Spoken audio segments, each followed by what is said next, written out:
mu Uganda zibeereko. Bwe nfundikirawo njagala mwotagingire okuva ku general manager w'ekisaawe ky'Entebbe abere ku video eno. Njagala mwotagingire managing director w'ekisaawe ky'Entebbe abere ku video eno. Njagala abakozi okuva ku security okutuuka kwatikko omugugu ku revenue ku buli muntu yenna abeere kumugenda kuye bamutawulirangako. Mugenda kuulya bamutawulirangako. Era nabagambye OMM nafu ave ku video eno. Bulijjo mwebuuza abantu body organize zifuluma mu Uganda zitambula zitire zitambula dimeka zibatwala olunaku tuula wano. Enjaga bagitikka batya tuula wano. Emiguja bwe bagibba batya tuula wano. Ensawo za mubazibba batya tuula wano. Kyenjagadde olwali njagala ku exposing ekisawo kino.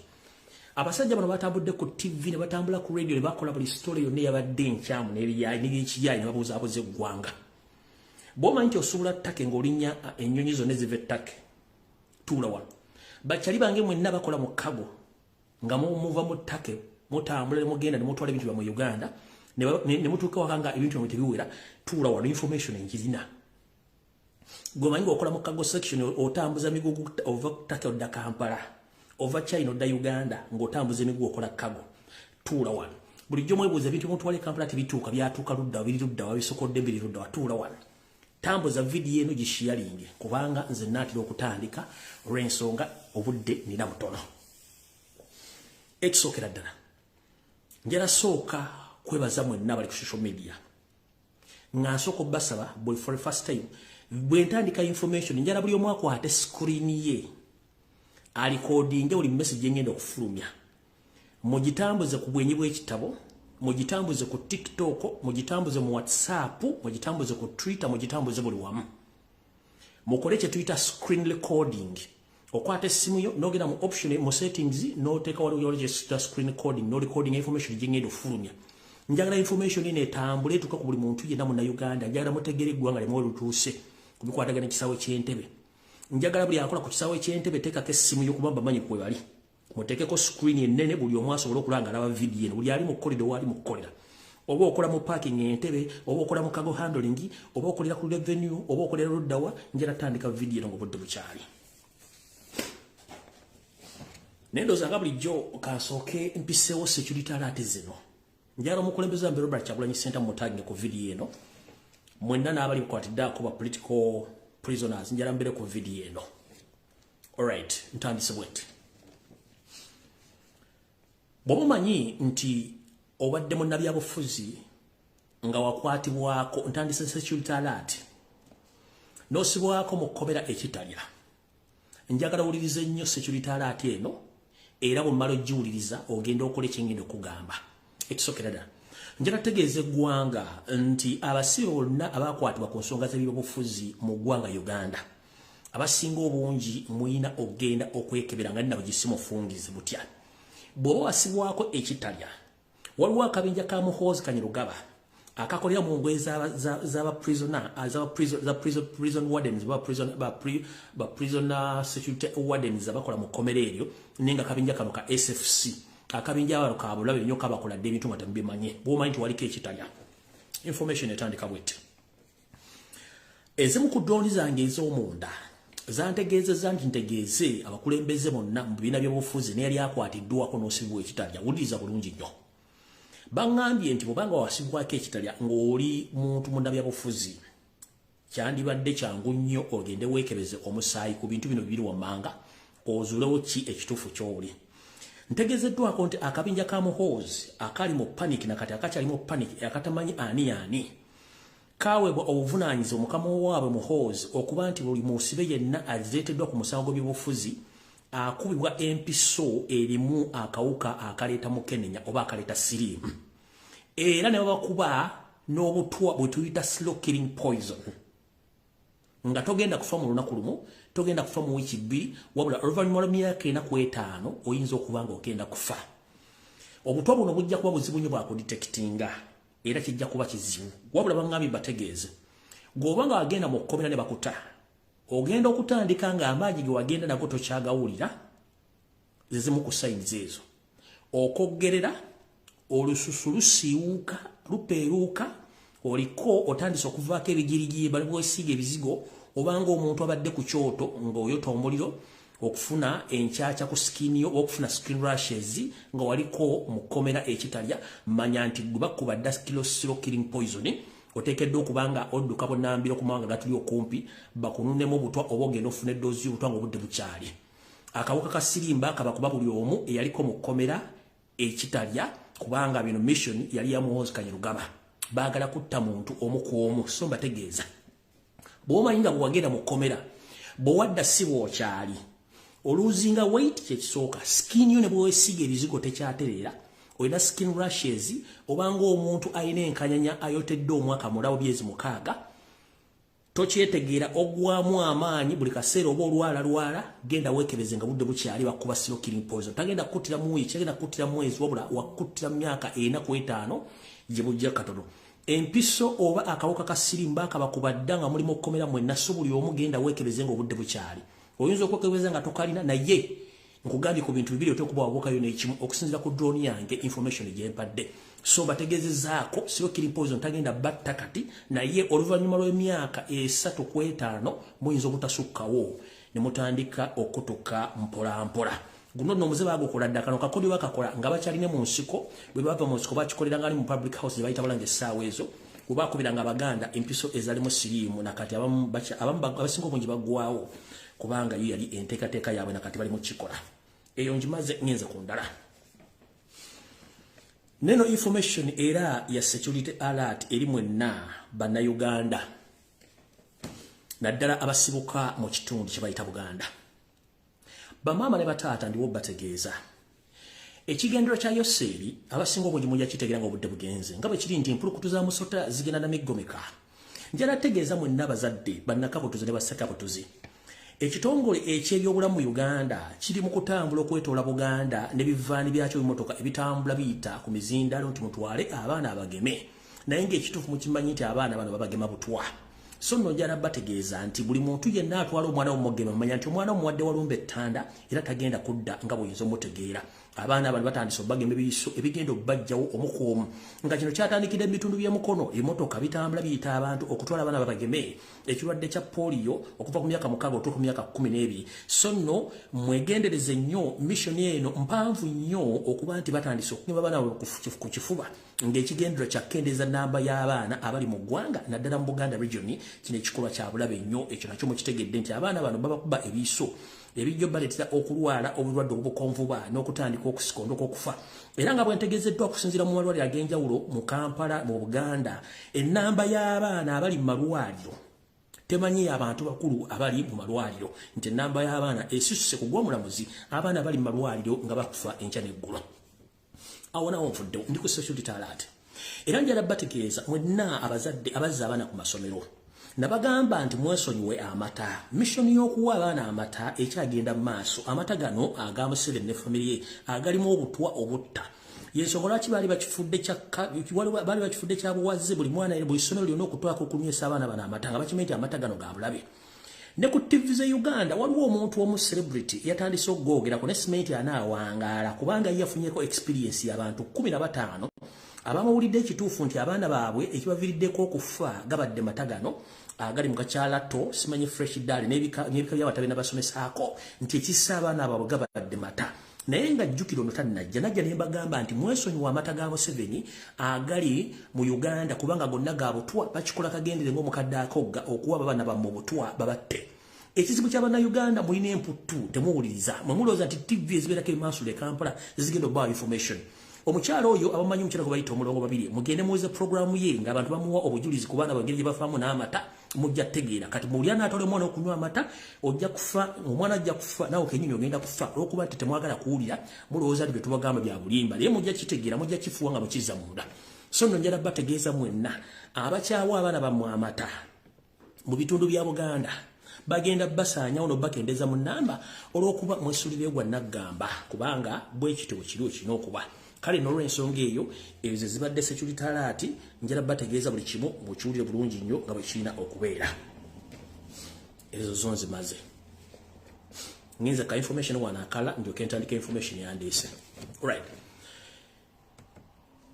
ntegeeza abantu Bombuganda naddala abantu abali mu bitundu by'emulago okulira eddwaliro mulago abatudde ku ttaka eriwa Kabaka nabategeeza ko omwezi omwaka oguwedde nti waliwo akabinja k'abalangira abava mu America balina ebyapa nga baagala kwezza ttaka eri baluguzeyo Seeri ne famire ye akabinja ako nenkakuba ne kadduka kati kye kimu era Museveni ne bamafiya bakomye obuto okwenyigira mu kutwala ettaka ly'emulago era nga ntegeezeddwako nti abantu bangi ba state mafias batambula mu bitundu by'emulago wano omuli mulago triangle ne mulago masannyalaze nga batambula batiisatiisa abantu tibagenda bagoba ku ttaka buli atalina kiryogerako kubanga baga nti ettaka eryo liriko n'ennyiriro alina n'ekyapa so nga ettaka lino lya Bwakabaka wano bagambira nti Buganda Land Board ekitongole ekiri emmenga awo nga kyababbi banywi bamafiya bawamba Buganda bibamu ku bantu bakulidde omuzigo gw'okutunda amataka ga Buganda n'okugobaganya abantu Baganda ku mataka gaabwe so njala tegeeza mwenna abantu abali ku ttaka ly'emulago mwetegereze nnyo ettaka ly'emulago ligenda bafuukira akagumba wegoge kubanga essaawa yonna bamafiya okuva mu State House batandise okujja okulambula ettaka lino naddala mu mulago triangle ne mulago ku masannyalaze n'ebitundu by'ebitudde mulago okuli ettaka ly'Obwakabaka naddala nga mutuddeko essaawa yonna bagenda kujja batandika obafubutulako era balikubba ebibaati nga nenna mugisi mufungize so no njagadde obategeeza mutandika okwerwanako nga mutegeeza bekikwatako nti nettaka si lya Museveni era si lya bamafiya abali mu Kampala ttaka lya Bwakabaka ate nga bulisisiddeko ebbanga ddene kale tugenze mu maaso era njala tegeeza mwenna bannayuganda kali kaweddako ettaka ly'emulago mumpulirize bulungi njala tegeeza mwenna bannayuganda gwabadde amanyi nti osuubula era nga buli kimu kikutambulira bulungi olina kyotamanyi uliriza bulungi nnyo wetwogerera ekisaawe Entebbe kyagwamu nnabe olw'abannayuganda okuvayo okuyisawo amaloboozi gaabwe ku nkola ey'emirimu egy'abayingiza ku nkola y'emirimu gy'abantu abahandolinga aba-migrants abantu oba bayingira n'okufuluma eggwanga engeri gye badde balemesa mu bannayuganda okufuluma nga bajjako ensimbi n'okubabba ensimbi ekintu kino nno kyaleeta eddoboozi ly'amaanyi nnyo okwetoola ensi yonna buli muntu n'avaayo gy'ali eyali atuusiddwako obuvune bwe twogerera amawulire g'ensimbi y'okufuna nti kati ennaku zino okuva lwetwatandika okuyisa amaloboozi gano abayingira n'abafuluma balyanga bambejja era bayingiranga bambejja teri abakwata babula nakusitulako mugugu naye kino si kyekyo kyokka waliwo akabinja n'akabondo akali mu sisitimu nga kafu nnyo nga wetwogerera essaawa zino ekiri ku kisaawe Entebbe kisa kitokota meeting zitula meeting kwemu naye abasajja bakulira ekisaawe kino abasajja abaye bamafiya batandise okugenda ku TV nga beeyogezanga olwano bako babuulira ensi n'okugirimbalimba n'ebibooziboozi eby'ekijanja kati tutandise nno vidiyo evudde kwanjula katandise abamu ku bakulu ku kisaawe Entebbe bavuddeyo ne boogera ebigambo bingi nnyo n'okutiisatiisa era nfunye information nti n'omuvubuka yasooka okufulumya eddoboozi kubanga bwe twogera ku kisaawe Entebbe nakyogerako almost 1 year back ne mbabulira information naye olw'okuba nti omuntu omu yavaayo n'ayongerako eddoboozi ne kigenda vairo nezera ninakyogerako omwaka guwedde mabega bingi nnyo nga nzize mbyogera naye ebintu bino bavudde ne batandika okwogera bingi bamaneja baani buli munaava kati ngenda bba yalinnya kulinnya ekifaananyi ku kifaananyi era n'ebifaananyi ngenda biteeka wano mbale mpostinge ku Facebook buli mwakijja kitambuze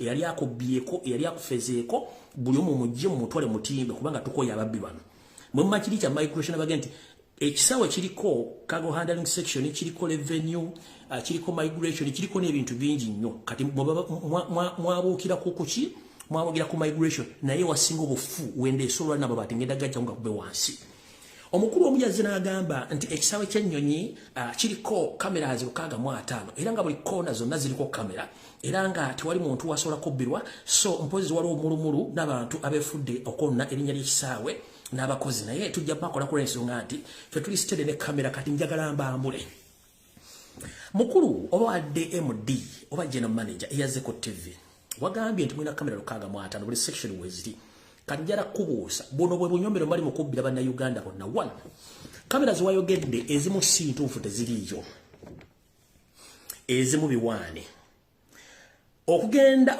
okuliraana ebifo we tuyita ku bwamugwanya oba toilet wano wonna ekifo kino tekiriko kamera okuliraana toilet zonna eziri ku airport tekuliko kamera era y'ensonga lwaki abakozi batwalayo abantu ne babajjako ensimbi gattako okwegadanga ku baana ababa tebalina kibamanyi ne babeegadangako nga bagenda okulinnya ennyonyi abamu bafunye ebirwadde ebyobukaba bafuniddemu n'essiriimu n'embuto zibagenze nazo nga tebamanyi wewunya mwana kujja mu nyumba ya muwalabu afuta omwezi gumu ng'atandika okusesema kumbe yazina olubuto yalujje ku kisaawe nateekayo post nga claim ya rape oba claim ya sexual abuse tenaba nga mumanyi kyendeta kubanga nnyo kati toilet wing teriko kamera yonna ku kisaawe no mafia ba mwababbi gye bajja ne bajja sente ku bantu ngo basingise motoyi kuba teri kamera customs area weba checkingira lagejezi ne basizingira lagejezi n'okubala ebintu kamera zonna eziriwo tezikola nfu tewali data era tewali footage yenna kati guyabadde ku TV simanyi MD simanyani njala kutegeeza ku customs weba checkingira lagejezi n'okusizinga lagejezi n'okubala ebintu ebiri mu nsawo z'abantu kamera zawo zonna teri muntu yali azzewo n'asaba footage nga waali zonna kamera ziriwo zonna nfu na kino nkikutegeeza tugenze maaso tugenze ku section eya greeters and meters tent eyo omusi akafo kano wabeerawo abantu abalinda abantu baabwe okuyingira eggwanga oba abo abalinda abantu babafulume eggwanga wetuyita ku section gye bayita greeters and meters wano ssebo ku tenti nabalaba bibo batwala abantu babajjako ssente nga nabo gisimu fungize nga tonna tebategetegezeza awo tewali kamera ndowooza okitegeera nazze baabya tugenze maaso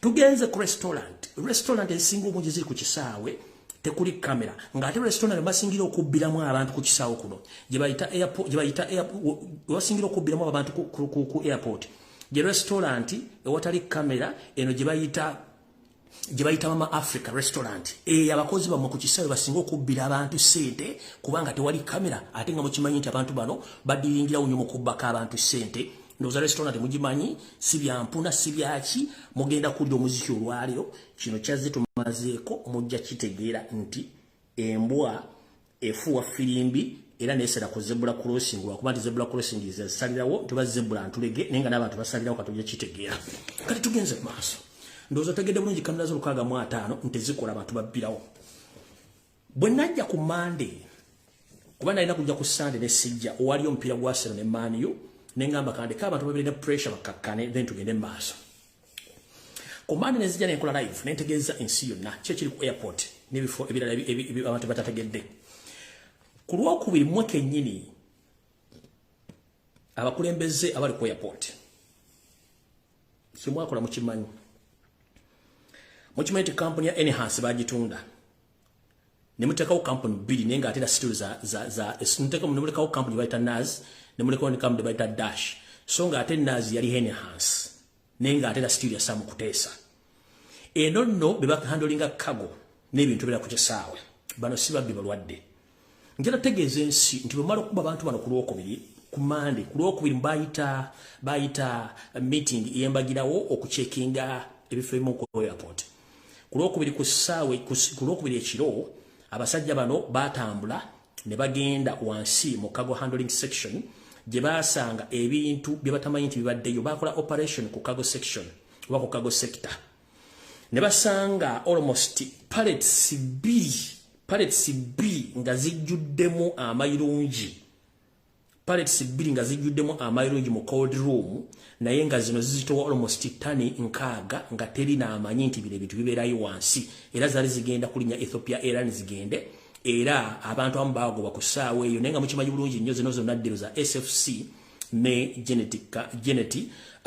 Kayine Embabazi Genetic Embabazi be bakola mu ddiro zino ez'okutwala ebintu bino kati njala sooka tegeeza abantu ebintu bino emuwulira byonna ngenda birwamu details zaabyo n'ebifaananyi kati ngenda sooka balaga ebifaananyi bino buli omu abirabe bulungi nnyo gojja kujjako muntu kigwomanyi eri akufeze then tugende mu maaso ngenda kulaga omu mulyoke mutegeere ono omwami gwe mulaba olwali ono bamuyita Ategeka yeyita Ategeka German handling agent oyo ku kisaawe Entebbe oyo bamuyita Ategeka oyo yomu ku bo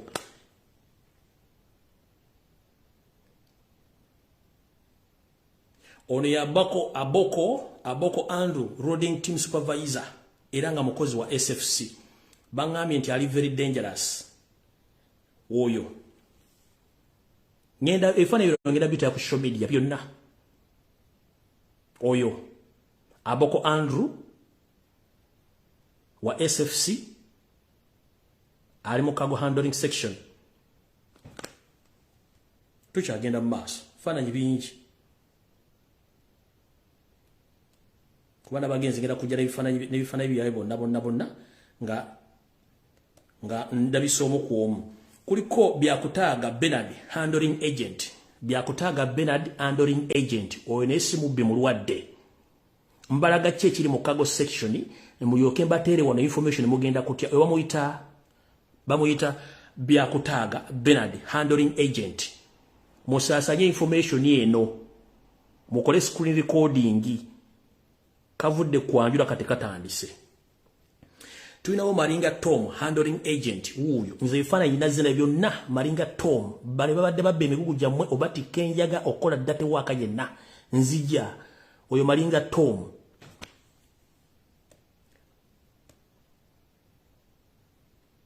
Ramwita Jakisha David security agent oyo naye mubbi mulwadde.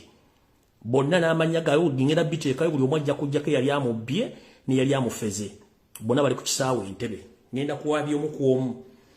Kuliko bamuyita Koito Tom handling agent. Oyo Koito Tom handling agent bamu kubabbya bali ku kisaawe Entebbe mu cargo section. Omu ku omu nzija. Ono bamuyita Bwambale Victor naye handling agent. Oyo Bwambale Victor naye handling agent. Bonna bafere bali ku kisaawe bali mu cargo. Nzija. Waliwo ono bamuyita Ogwokpas Simon handling agent. Oyo naye wuuyo ne waali. Bonna ngenda babalaga bonna. Ndyoke nte information eri mugenda kutya. Kuliko Senkoto John Cargo Clerk Naz Entebbe. Oyo abamu badduse ne bajja ebifaananyi byayo ku social media nga tebaagala babalabe. Oyo Senkoto John Clark Cargo Clerk Entebbe Airport. Abamu babijja ku social media nga baloza tujja kubifuna. Tugenzo kono Evans Nuwagaba deputy manager Naz Entebbe. Uyo deputy manager onesimu bbi mulwadde bonna ngenda babalaga n'amanya gaabwe. Tuyina wono Kaguta Genevansio handling agent Naz. Ono olubo luwanvu, oyo olubo luwanvu kubanga ebifaananyi nadde sobola kusala muntu omu. Oyo olubo luwanvu obugalu bindi nali mu sati ya checked. Oyo Kaguta.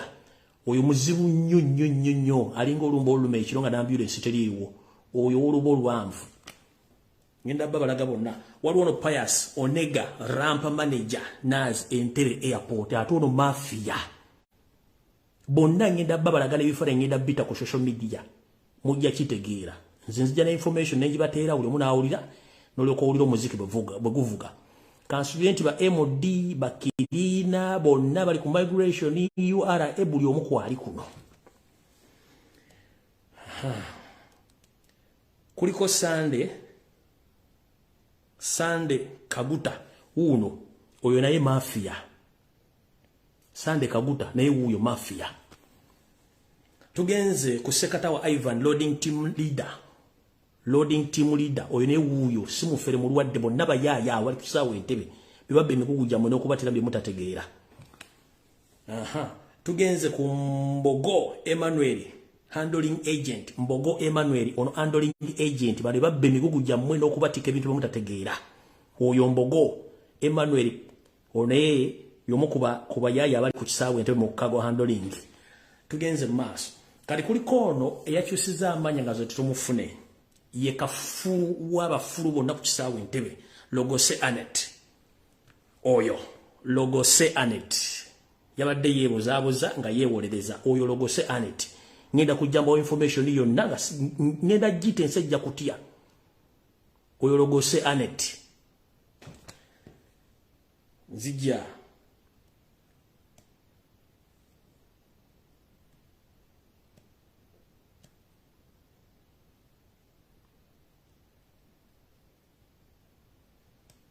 One Nabasa Edgar.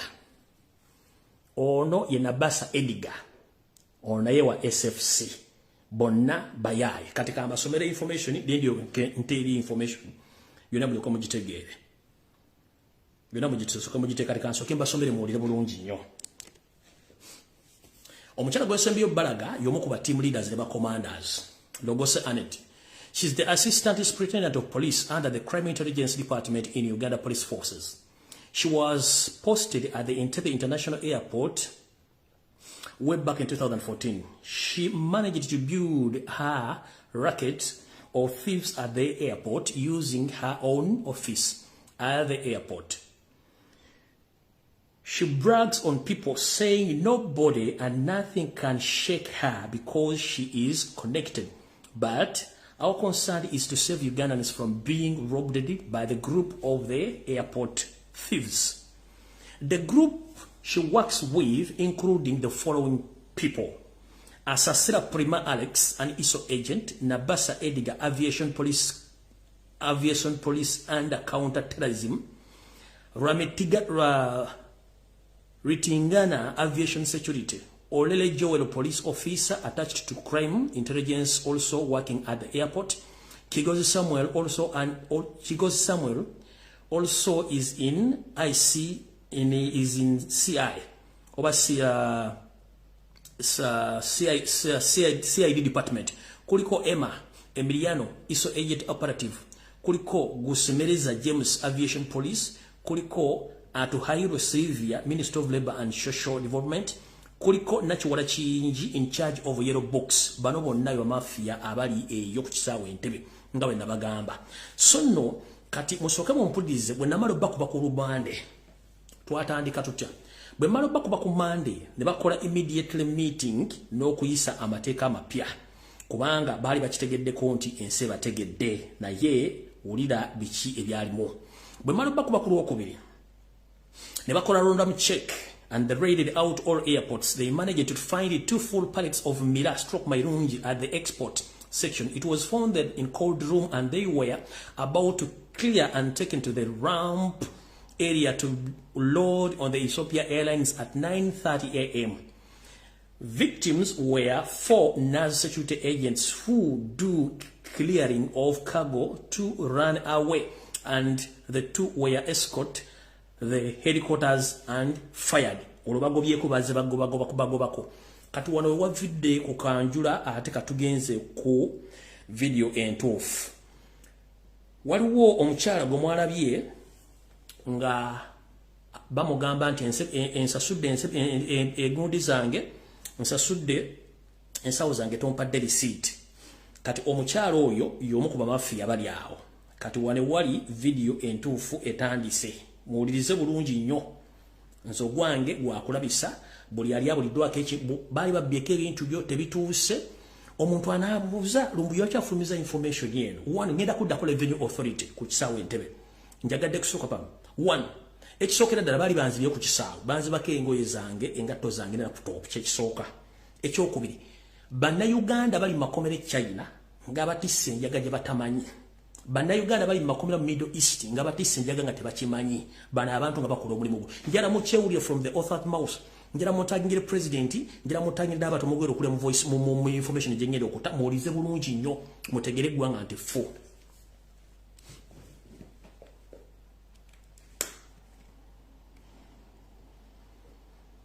Oni omu ku Bannayuganda betwagala bayina emitima nga tatya mukyala. Yavudde naga nti oba banzite kanfulumye information mulize bulungi nnyo.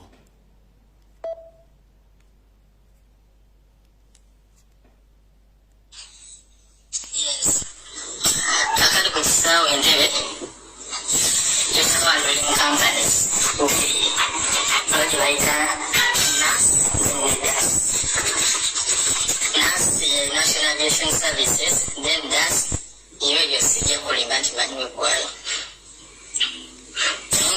Nancy frequent single handling in your south. Nancy, you a some then station manager who was a tennis like no Mugisha. The man resource manager. Joseph Agwanga. Then in Amunyuka, bamwita Saddam Tembo Kato. So bebavunaanyizibwa ku reportinga abakozi bonna ku National Aviation Services. Omukulu yenga ye Kenneth balina omugisha si musajja mubi mukozi mukambwe agoberera amazima. Naye tulina omusajja ekiwa Saddam Tembo Kato, musajja mukonjo mumpi.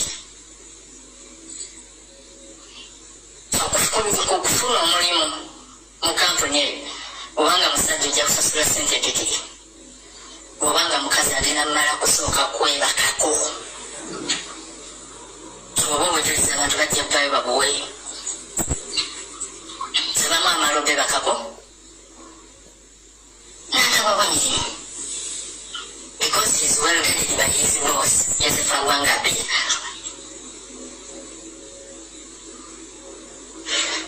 National Aviation Services ina departments ez'enjawulo.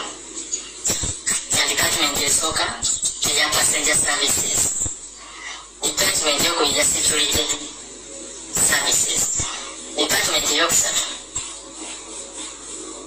eya cargo and baggage handling section, department ey'okuna academic trainers. Buli yamu kwaba alina omugaso gwakola. Passenger services beebo abantu be batuukirako ku check-in, be abantu be mulaba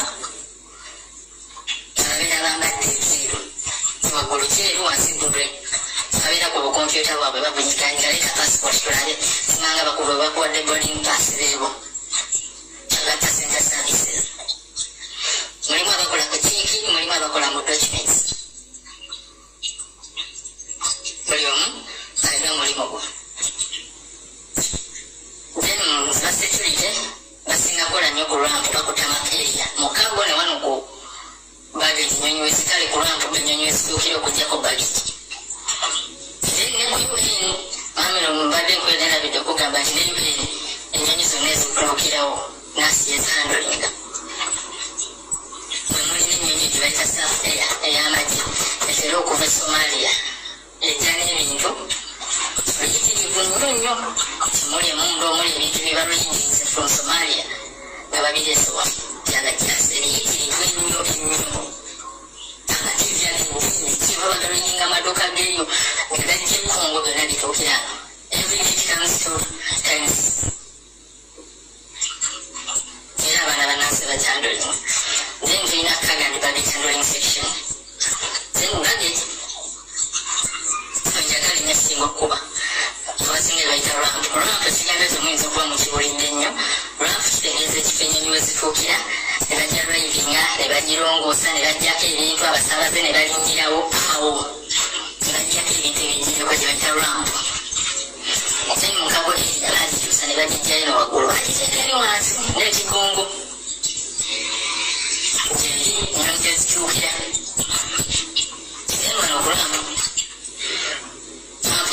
responsible abaletala emirimu egikolebwawo barayivinga ennyonyi eyo ne bakyukinga emipiira ne bakonjera ne bawakira mu maaso okuyambako nti wano ebyuma biba bizza emmotoka zino okugenda ku nnyonyi oba kujjayo bintu oba biki obutakoona n'okumanya bye balina navigitingi obutakoona ku nnyonyi kugireetako bulatu.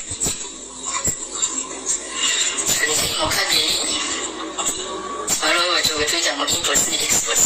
Imports wali ebintu ebivudde w'eggwanga ebituukira nga cargo, baggage cargo. Then exports wali ebintu ebivudde mu ggwanga munda nga bisindikibwa mu mitala w'amayanja mu nsi endala. Ayinza nnyo mu imports eyo gisinga nnyo mu imports awo mu lukago. Imports waliwo emizannyo mingi. Bwe wali omuvubuka Sinkooto John oyo Cargo Club si mwangu abajjemu nnyo bannayuganda ssente. Then wano mu exports ebivudde mu ebigenda omwezi ogamba ebimuli bya wagagayi ebiti mwanyi ezo mwanyi zifuluma nnyo mpitirivu kukodaza Yoweri Museveni n'amayirungi ago gagenda enjaga embisi efuluma more exports. Each and every day, ebitaka masuwa paleti satu.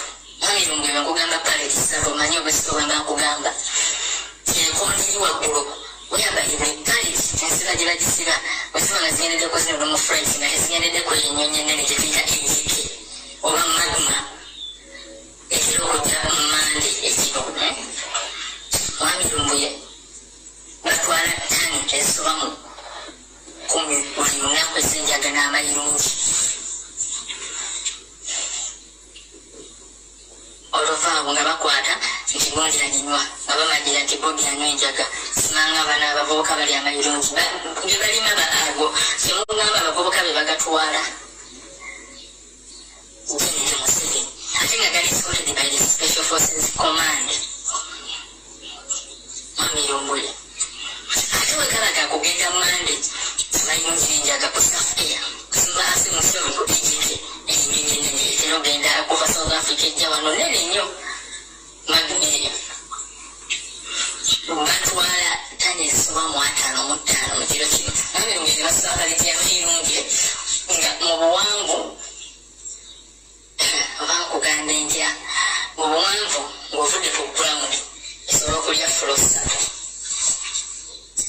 Yes, fulo 3 waggulu atwala paleti 6.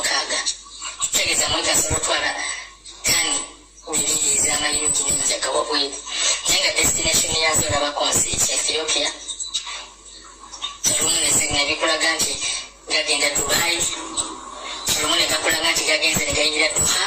Imagine kati eyo magma yeekulaga nti gatwala direct mu Ireland ng'ogayitako kaŋŋambe kale mu abisi ne gagenda Ireland ne gasala mu nsi ez'enjawulo ne China. Naate China tebatera nnyo gatwala. China yo batera kuteekamu batera kugisibira oba kugiteeka mu nsabo z'abasawo nzijjawo nnyo tukubewo.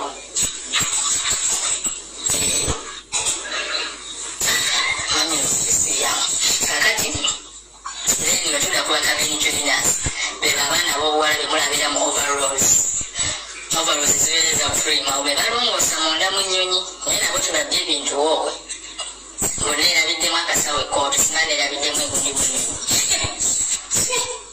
oluvito bakwatagana basekwese kasaweddemu.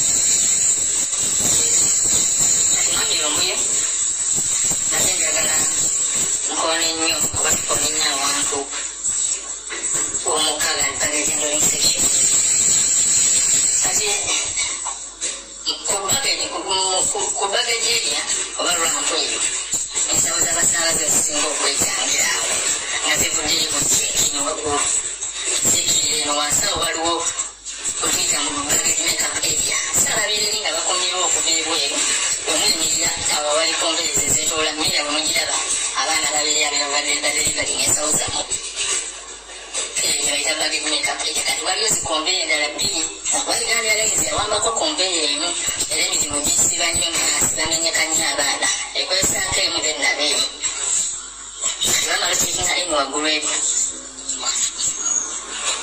yalijja sawa sijja naye pipya bakozesa means of communication eza radio call abokukinkina abawansi okugeza political language nti owa waggulu ayagala kwogera n'ono ali wansi katugeze bali ku flight y'ekata basookinga nsawo zaabwe kati owa waggulu oli nkuyita ono wa wansi omuvubuka anolinga agent asookinga bakozesa body language nga ngamba nti katugeze kata flight ayinza okugamba nti namuyita katugeze ayita owa wansi omuhandle section z'omuchekini agamba nti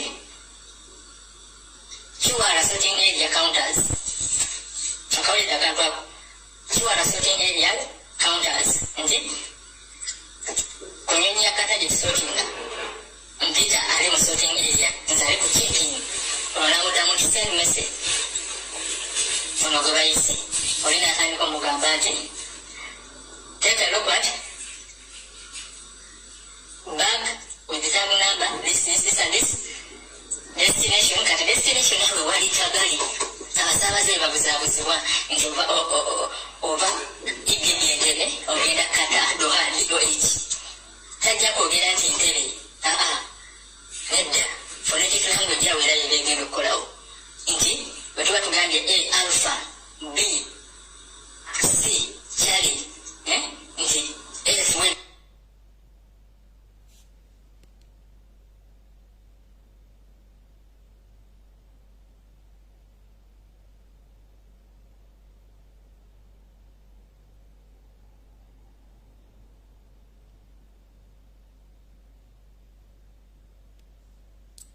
a minute.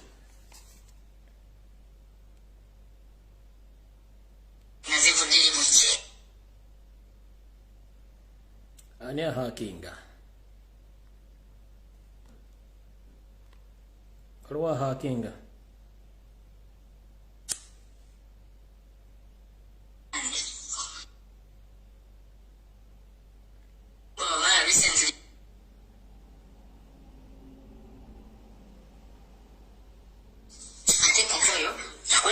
Museveni emizannyo egyazanyibwa ekkungu oyo mu ku basajja abo abaagikola.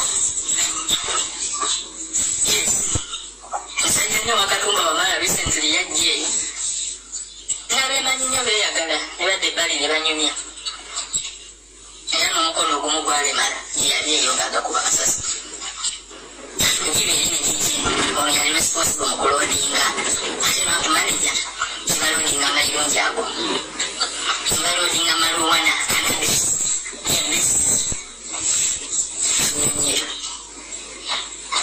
yagala Ethiopian Airlines ekyasinze okwala ebintu ebyo nemwami Lumbuye nakano nkajjukidde kati nino emitima amawuugu ensigo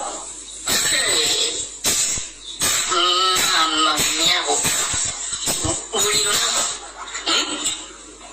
ekitono ennyo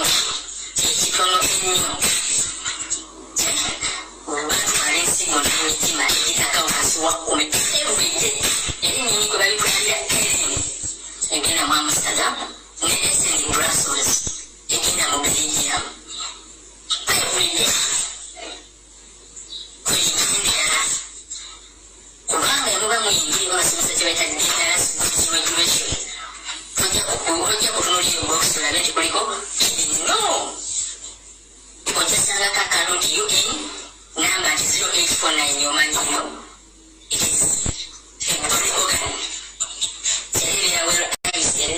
zibira well packed and you have to handle them with care nimba mubijja okubiretera ku baggage cards abivuga asobola okuvugira eddakiika ano okutuuka wali naye nga alina kubitwalamu pola ng'ate omuntu otuddeko obuyezi yani kumubiri n'omukulodinga kuno bakyabiteeka mu compartment 5 emabega akakatuli k'ennyonyi akasimbayo mubisira ne mubinyumiza ne muteeka ensawo ebbali obutabinyika era n'omusupervisor kyakola ekyamanyi ajja buzikula oba mubisibye bulungi binaatuuka nga tebyonoonese oyo byonooneka omulimu gatewaba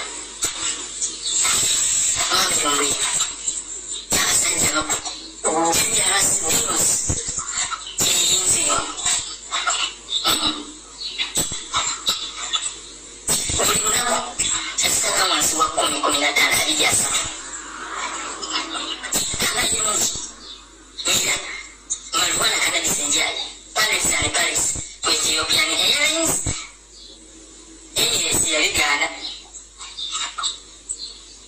pozi n'ennyonyi endaleetera otwala ebintu ebyo oba mu butamanya kata nga Pius Onaga akinamu omukono kati nga loading supervisor mbuuliraani akimanyi nolwo ge bayita Okabo Andrew tamanyi era y'omu ku baloading enjaga eyo okugenda n'amayirungi kimulira ekibwa sekata wa Kaiva abeerawo nga n'abasoma biki agent oba betuyita balonders kalo ge tuyita Sunday Charles oyo y'omu ku babiroodinga sina ne gwe tuyita Kyesanga Fred abeerawo baloodinga Kaboga Joshua abeerawo nga baloodinga kuba basinya maani baluddewo mu handling agents abaluddewo olulumiro yokola bafirimu awo kati odayiri mu byemogera anti eyo bayimeka gye baderivalingira ensawo ate gye basisuulingira ziteeka mu kontaina babeera ekita munyonyi awo bano bakagamba semagamba mpakisa kyekize yisaita kadde yasi mu lusawo tetuuka esigalawo awo kati ejjinja ovudde ku lwapo manager payasolo gwe bayita mubakulu wa special flights oyo era alondamu bahandling agency batwala okwandolinga special flights kolwesirirako baminista okuva mawanga amalala ba prime ministers abagagga abaki bainvestors abamaanyi abagira mu special flights toyinza kuŋŋamba nti oli agenda agira mu special flight agiremu n'abantu babiri obeva Canada nga walayisi special flight atwala beyesiga satwana omukomakuba atirako ensawo zaabwe okuzigiramu nnyingi abakuba emitala sajja babuvunanyizibwa investi kugenda nabo mwana ngimu emitwalo $10,000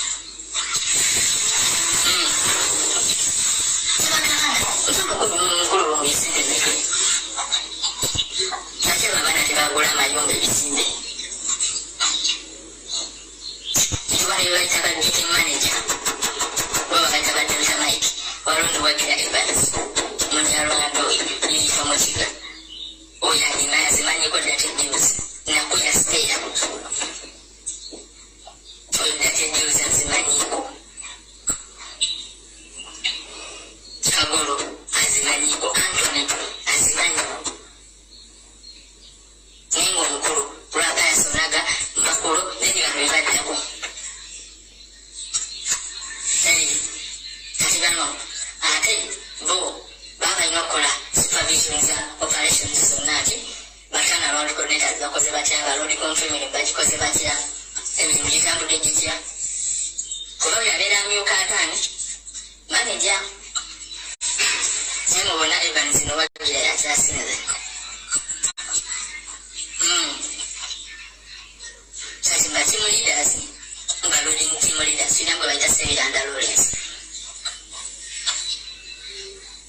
muzeeyi oyo bamwita nnyo muzeeyi ku kisaawe abeera myaka 2 aludde omusajja si mubi agaitalinza abaana bonna ku kisaawe awo abali mu loading section era ye musajja yikayimirira ku bigere bye nayimirira ku mazima teri mwana yise mikono gye nabeera successful awo n'atamujjukira naye ate abaana bajja ne bayita mu mikono gy'abalala sekata wa Ivan Simanga bya Ruhanga bonna baana babamentalinga bubi kubba era amanyi nti ngenda mulemesa oba yingire omuzannyo bagamba nti ekibbe tekyala naababbe tujja kuyala towangidde famire eringi sente yekibi eyo yes ate tulina ne bayita ba loading supervisors oyo Kabo Andrew waliwo abijaba Ronald oyo naye si mwangu ng'okabo yasinga obukambwe nekudako abijaba Ronald oyo bonna simmere kulya bazanyi bambizanyo kati tujja kuba handling agencies abali bayita baloaders oba bapoota bannasi beebo bannayuganda mwena abawuliriza beba bajjamu ebintu byammwe beebo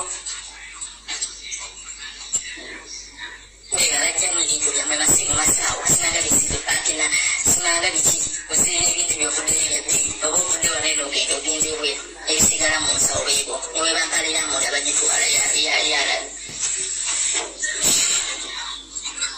akyabuhamba kulisomere anti bebayingira mu hode bebalodi musawo naye nga sinabasoma kati kankusomere mubasekirita babamanyi ku mizanyo egyo wali gwe bayita okatyani abamanyi emizanyo abaana gye bagenda okukola era yeefuula abakuuma kumbe ayagala alabe ani akoze ajjeeyo ki ebweru mugabane ate munaye bonaagana okumuwa pasi yajajjiwamba akugambye nti wadde bakugoba olwo gwe bayita Patrick Munyongo oyo naye azannya emizannyo egyo osinwere kulya naye ngenda gwe tuyita Tendo naawe oli wa security munaasi naawe ogikola ate mwe abasinga n'okukiriyalinga ebintu okuva eri wasa mukabenjage mwe abagikiriyalinga ne mugipima Owachi naye ekyago kati ekyago yabadde nga acting manager nawe zimanyiko nawe muli kasaaka ako k'ensonyi nkyatemu abasinga okugobesa abaana baabaganya okukola ebintu ebyo ng'oli abumva okukola obukyanga bamuleeta yagaana okubikkiriza mutabikola muteekawo embeera ne musibako engeri y'ekisangosango ne bamugoba Owachi ekyago Patrick Tendo Opacyana saako yamwenya abasajja bangulu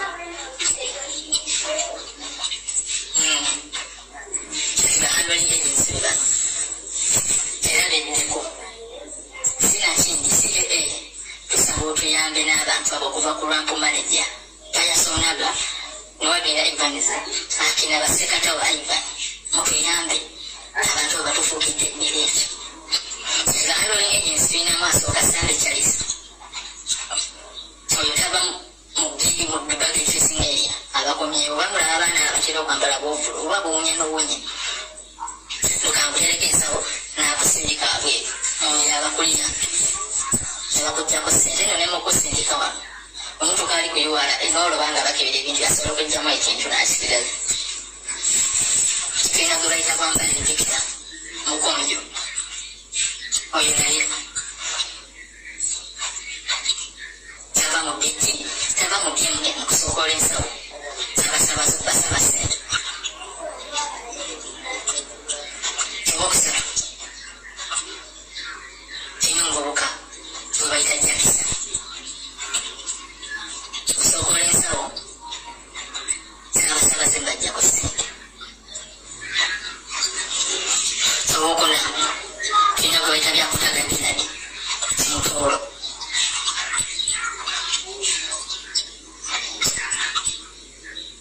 byakutagambirani okusokola ensawo z'abasabazi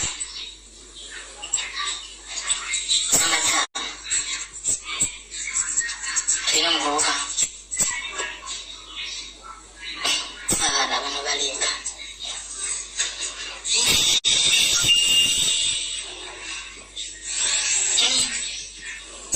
tulina kubaita Takyebaka jama nawe osokola ensawo z'abasabazi ate gwakulembera ababba emmere y'oku nnyonyi Ethiopian Airlines Takyebaka Germany gwakyasiza okubba emmere y'oku nnyonyi n'ogenda ebweru n'ogitunda sente empitirivu n'obbako ebyokunywa ku nnyonyi tulina gwe bayita Mbago Emmanuel oyo naye ajjako ebintu ku nnyonyi tulina Malinga Tom lubeerayo n'alodinga nakirya body quarters eyo eya nurse nakola allocation kati ono abaana gwe basinga okwekwatako yakola allocation z'omwezi nti ono agenda kukola wano olwo oyo yazikola Malinga Tom tulina ne gwe bayita Koiti Tom oyo yali deployed mu biti naye balaba bbinnya abantu olw'okuswala ne bamusa ku lwampu then tulina Ogwapa Simon naye asokola ensawo ezo abazira olulinda so list mpanvu abaana abo naye nga basinga obulabe be bamu kuba mentioned bannayuganda bannaabwe n'abannayuganda mwena bali mu nsi z'ebweru buli yali abuuliddwako ekintu kye entebe eyapoti beebo naye bwebasanga tosobola bamanya oyinza olowooza abavubuka bato senga abaana babo ate atebandi kikoze mukulu lumbuye lwaki bakikola ekisooka influence okuva mu bakulu ekyokubiro kye tuyita culture nti bw'ogenda ebulyambwa okola ki olyambwa ogenda kisangawo nga buli kiri tojja kukirwananga gweomuntu toluddeyo tomanyi bitambula wabula gezaako okuba nga agaana okukikola ogenda fuka musota bagenda kulwanyisa mpaka woovaawo bakusireko emisango tebakusanzidde ekintu ekiti kunyonyi bakugobe bakukanyuge mu emirungu y'abaana abo ayagala bananga batuuleza bakolera nusu 15 buli ssaawa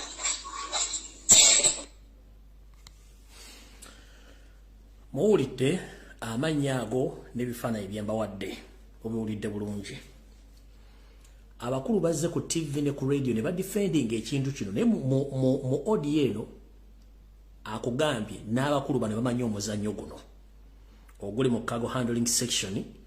Buli Munnayuganda afuluma n'ayingira ebintu bamwe bisokolamu ne babibba abitwala mesente enkalu amasimu buli kimba ne bakitwala. Bana abantu babikola. Bwe mala video eno ngenda ku sebifaananyi bino ku page yange mbambijja mbisaasanye buli na buli omu yemanyi. Kati ndabeyo MD simanyi MD ndabeyo general manager ngali ku TV abuze ensi nti mwasetolinze issue ngobubbe butandikira kumwe. Yensonga lwaki mwayangu yene mujja ku ma TV ne radio station nga mukimanyi bulungi nnyo akavuyo kama mukamanyi. Bannayuganda mbabbidde bbanga abasuubuzi mbabbye ebintu byawe olina asuubula engoye ze agenda otuuka gy'alaga nga kesi nkalu temuli kintu kyonna. Tugenze mu maaso. Buli sawa bagikolera 15 olunaku bakolera essaawa 9 wiiki zisente mmeka. Kale tukati muntu omwaka letubale nti omuntu akola enya enaigibiri oyo nonno aba aluddewo obutamwana naye mulimu n'abaana mamirongo bakozesa naiti 5 n'atamala na myezi 2 n'alwala obulwadde obutabuno. Tosobola kussa mwana wamuno ebitundu 6 ng'akola atunula ate ng'emirimu gy'amaanyi. Mamirongo yagigamba okujja mu kalenzi ku nnyonyi oyo ensawo ezituwakkiriza njawulo. Omwana basobola omulimu 5 olunaku nga zonna alina okugyako ategeko. Agite ensawo ategeko ebitatu ensawo endala ezigenda n'ennyonyi endala. Olunaku kigenda okukomekera nga wabanga ziremu kale ekitono ennyo nga yetise asuula ettangi bbiri mu butano. Tangi z'ebbiri asitudde omuwaddemu olunaku lumu olwa obufu olwamala kuva mu Nigeria nti mamirongo ensuze enkola naye givudde essaawa 3 ofu ye tebakuwadde oyina ofudde enkya ku makya otandike buto otya nti omwana osiri 15 wiiki.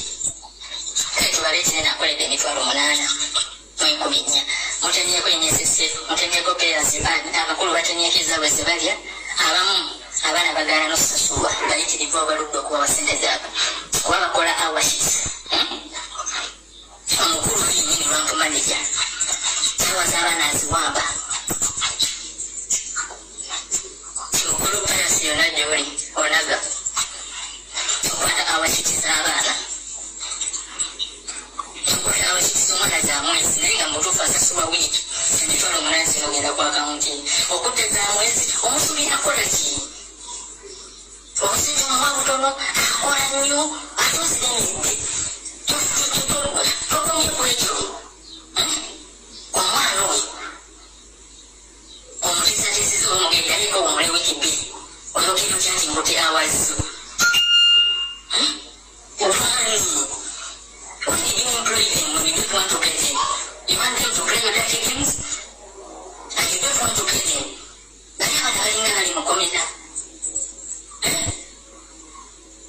omusuubira kola ki psychologically oganya okusasula nti nkute ku nsonga y'omuntu erimu $10 newagamba ku musaalo nja zijjamu kale ninaale wange nsasula lwenti nsasula amasanyalaze ngabirira nina omukazi nina omwana nina okwambala balina okulira n'omulala gwe wanimpadde wiiki obukozi naye nga mazima nkola nnyo osuubira kola kimubanga zaakola kuba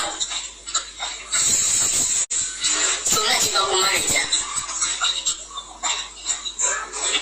alina enswerayo gye bayita sekata wa KADIMA emubuulira kikigenda maaso ati kimulinda yabuulira oli ono n'amweza email ono nti okugeza nti Lumbuye Fred yagaanye okukola awakikiriza zikwata zikwata olwokuba oli akozesa obuyinza n'effuka lyalina okulemesa abalala mamirongo abaana abagenda ku bedinda n'obuzibu obulala bwebujjira nti abaana babawayo gundi insurance ey'okujjanjaba naye mamirongo olwala ng'obulwadde omugongo abaana bagenda mu ddwaliro ta AAR kyabakkiriza nagenda kisobi bakwako AAR It is just a clinic. bw'otuuka tebagenda kusikaninga mugongo no. They're going to just give you tablets, ibuprofen, painkillers. Owewera mungu dayo. Tebagenda kuwa sikirivu yanakubbiri baki bagamba bomudwaliro teeka okuva mu kampuni. Sikirivu yalunakulu mulwaki mubonyabonya abaana. Era ekibuuzo ekyebuzibwa nti National Vision Services yonna gyeri quality quarters emanyi nti abaana bano bayita mu mbeera eno era basasulwa ssente ezo 1500 buli ssaawa. Nga abaana bakole quality every hour they pay them $5. Lwaki Uganda mbawa don't even have $0.0 $5 15 era bone mulubba ne mulutemako. Naye nga they do their best ate nga they just casuals. You know casual workers. Abana bangamba nti n'ekirala yatuuka n'oyimirira n'agamba for you are just casual workers temulina mugaso wano ku kampuni. Sitegeera lwaki mbakozesa nga tebalina mugaso. Oba handling it. What? Nga handling it zirinamu omulango bayita kabuta zirubanaazi kyali mujasi wesefuse musirikale zalema lwa bamukuba amasasi naye ate nanyobeera mu BMA asookinga nsawo alina abakwatagana nabo waggulu mu checking okulundinga excess budget. Waki nyinyi wegifuna obuzibu n'eggwanga mulimu budget yayi weteritamu omanyi kyakola oli wa checking mulimu abantu baba batambula abamanyi nti kale kangeze ennyonyi bweti etuwa kilo 10 okiraba ayagala gera ne kilo 6 naye ku myezi aziteekawo ezibateekako ttaaga era gye bagenda oteekamu sisimu ngeri zino endala kilo baziwa ensawo zazo naye ng'abamu wabagiwadde different tag nga yemu ku nsawo 4 naye n'amugamba nti ziri ensawo 4 emu gy'olwokuba n'esatu ezibaziteeka mu sisitimu naye zirodinga ku nnyonyi zirina kilo 5 ene gye bakuyina kilo 10 zinyonyi batwala balaga nti bo bamanyi balina ttaano 2 eziriko naye nga ziri 4 in reality. Kabota Jirvanasi is responsible for that. How I'm taking you a group of passenger services or whatever. Samisa Oki and Piggy. Sadana Konyoni, Ethiopia, Yokumata, Ethiopia, Yechiro, Takishi Yechiro, Egypt Yechiro. Free to buy, Yokumata, Neorikuru. Kabota, you are responsible for that.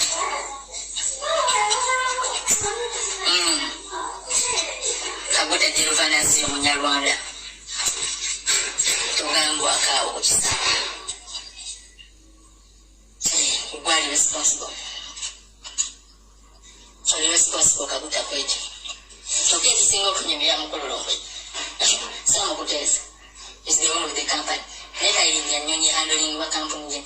Ele nyonyi jalinga jalinya it's Kenya Airways. The handling wa dasi. Jalinya. Lwaki naye amanyi ekiriri. Ninga ate mukama wa. Yes. Then n'omuzannyo omulala kati kino kyamu abasuubuza abasuubulanga muyita ku Ethiopia Airways ekiro. Kyesaawa omukaaga mugimanyi erandinga saa mukaaga musanvu esinga kuba y'abasuubuzi. Mujja ne keesi zammwe. Uliriza nnyo ewantu wano omusuubuzi yenna. Bwe bali banfuluma ne banyingira nga muli basaabaze mu information yammwe wedde.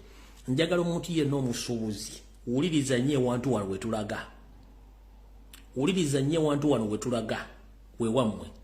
Omuwulidde nti abaana bakola ku kisaawe mu Kago section bafuna nusu 15 lwa Uganda buli hour gyakola ku kisaawe nusu 15. Nusu 15 otakula na kyamisana zaakolera buli hour. Abaana abosereze bakolera nusu 15 lwa $1. Njala tereza abafuna nusu 15 lwa Uganda 15 per hour zebakolera. Wano mwenna abasuubuzi mulize wantu wano mulikodinge wantu mwenna abasuubuzi muliye bulungi nnyo wantu wano. Osinze bamusobodde masimu oli asobodde ngoye musitadeko obuveeno bwe muteekako lwapinga. Ku 80% mutuuka ebintu byammwe babisomolodde n'obukufulu babumenye. Bakina. Babumenyera munda mukulu ziteze ennyonyi. Handling agents zaabwe. Abakulembeddwa Ssekatawa Ivan. N'abaana ababalala.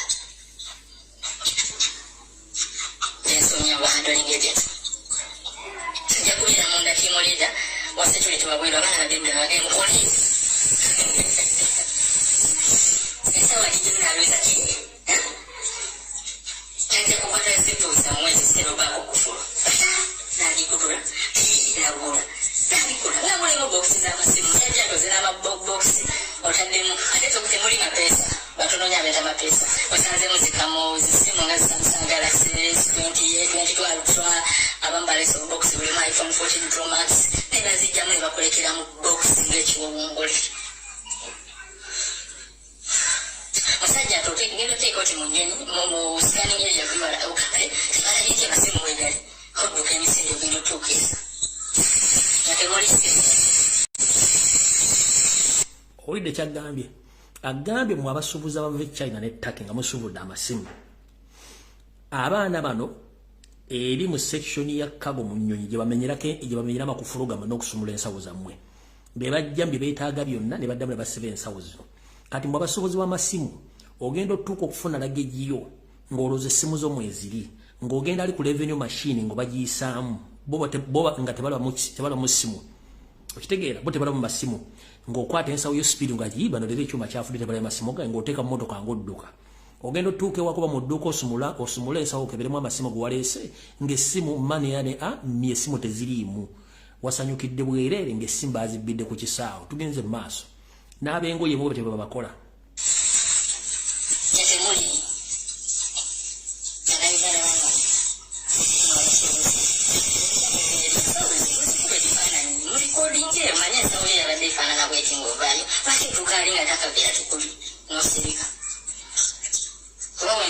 we go and complaining, nothing is your queer, but in a chilling, no evidence, no case.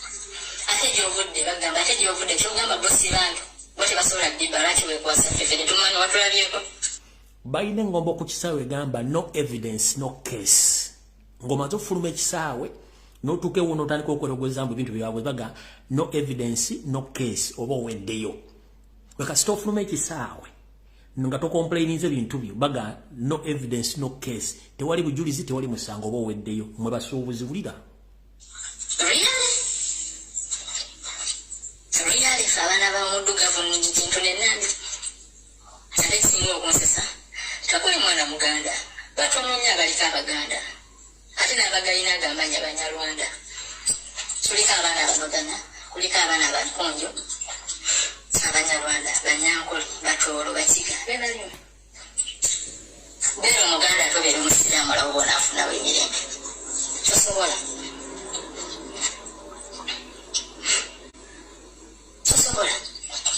gani kati genda abana bakozesa Egypt ya bakadama bateramye jinja mu n'abasuubuzi abo abajja n'ebintu byabwe mosisi abasinga baba batake babasuubula ngoye ezo yes azazigira mu bumbezo mu kesi zaabwe bityo amikugu nga bagirwa pins mugenda tukamengoeza mu busokoli bera zijjamu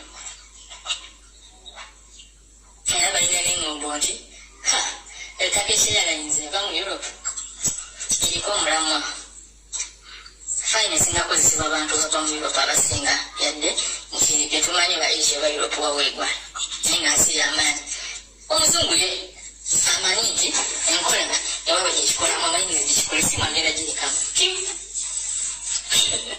babijja bali abaana n'eggago ze bambala ku maaso ne mugitwala kati bambala obijjamu amasimu gaago jjukira wano mu kuyingira florence owa security akukebera bwera baana bambala overalls oyingira ne mukufuluma alina okukebera just in case nti wayingira tulina tulina ofuluma olina tulina abakutte enkudde wala yawe omwana ayingira beefudde abamukebera okufuluma amasimu ago bagateekamu nga twambala safety shoes balina bisooka munda n'empale munda mwe bagasonseka n'abalala afuluma bulungi nabi security bamukebera nati nga lunaku olubi nga baagala okufinyisa bakwate bakugobeza abamufunye obutakkaanya olwo bakulinda n'ofuluma nakyo ng'omanyi tulijjo omufuluma nabyo tebankwata sibaga tukutte nakyo ne bakutwala bagusibira kwa vipo wali nga bakusiba nga bakugobye olwo nekintu tuyita paasi airport security paasi mu Lumbuye paasi eriko amanya eriko kampuni eriko ne taito omulimu gw'okola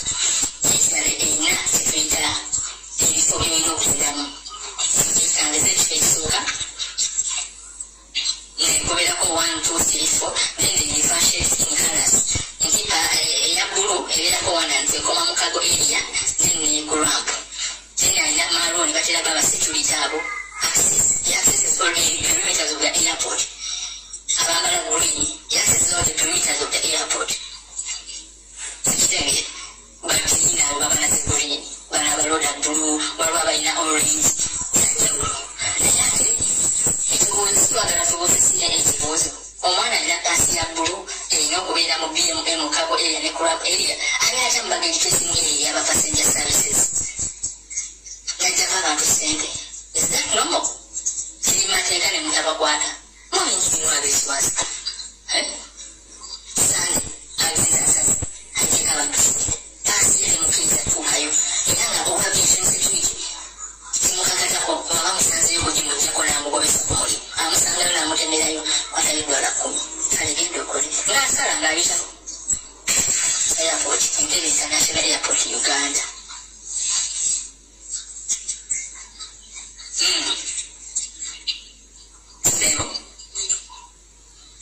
So mami Lumbuye olw'obudde omukago area ne baggage area njagala obubaka buno butuuka eri abantu nga manyira ki ekyokukola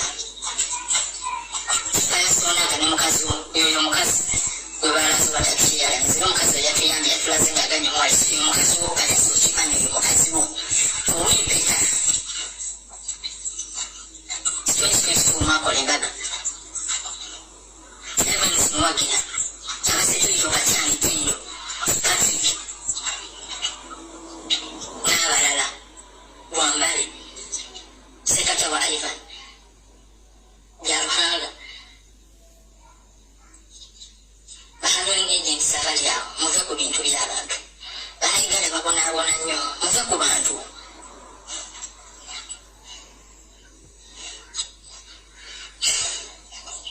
Mukozesa abaana batalina misango ku kisaawo mwabalina ebikolobero ne musigala naye nga negogobeseza alina ekyokulya. What do you think? Semukomeko kimupirala Uganda muzanya dati deals okulungira abaana baawo naddala mu passenger services beebaka ku baana. Omwana ze Kadama sigenda passport etekola bweti sigenda kuba boarding pass tugende mu biyigo babebakako bakirina aba A&M executive cleaning services n'aba trains muve mu mizanyo gy'abasajja omanye ennaku yakwa babusindika mutoyi oli n'agenda n'akawa ssente gwambala n'eddede ya pink n'obusajja empale za bulaka n'obusaati bwa pink olwa Katonda n'ensi yange. Kati bannange mubadde mu complaininga ku ddoboozi mu byokwerinda mu nsi etali mu mateeka nga Uganda tetusobola kuwa ddoboozi lya muntu nga bwe liri mu full swing oluwulira ng'omuntu nga bw'ayogera. No, Uganda temuli mateeka, it's a failed state. Omuntu asobola okufuna obuzibu. So kati tuddira omuntu ng'oyo bamukyana tutwistinga mu Katonda mu ddoboozi lye n'olyoka owulira bw'olityo. Nenga information ena gyakuwadde okuva ku empaka ku Z gwali ku kisaawe Entebbe. So badde bacomplaining nga ddoboozi teririikirira. Please Uganda teri safe eri bantu abamu. Information abantu baagala ogigaba naye bagigabe batya era bagiwa ddaani. So kyekizibu ekyo nomukitegedde kiri ku kisaawe Entebbe okukabasanya abaana ab'obuwala abafuluma n'abayingira gwe mulimu ogulwo okubba emigugu gy'abantu okugyamu byobugagga byabwe birimu chaini laptop masimu ngatto bizigo perfume bye baana baliwo. Kati ogwe mulimu oguli ku kisaawe Entebbe. Kati nawulidde bano general manager sibe ba MD batambula bagenda ku kisaawe nenga bonna omuzannyo bagumanyi bulungi nnyo. Ekisinga n'okummazeemu okumalamu amaanyi nti abaana ssente zebakolera za munguubanyi tosobola kuwa mwana wa muntu nusu 15 pa awo ezitaguladde ekikomande ekiriko eggi.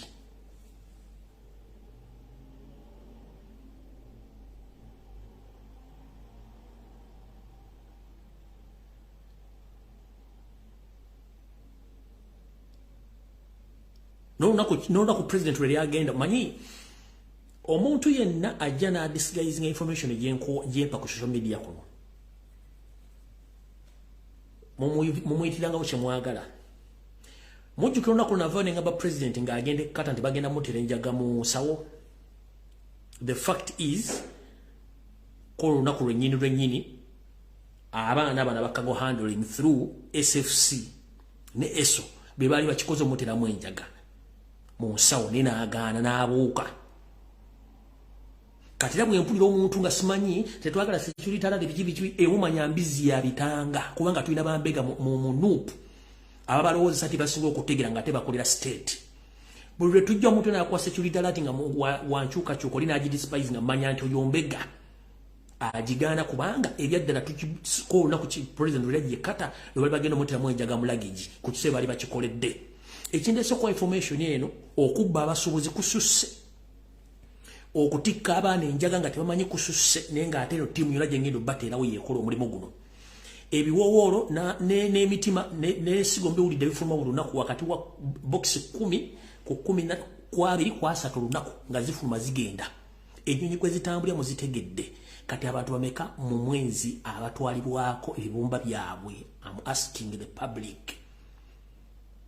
Bakugambye nti bokisi wakati wa 10 ku 2 ku 3 zifuluma nga zirimu omutima ensigo oba ekibumba ne bifuluma ne bigenda eggwanga.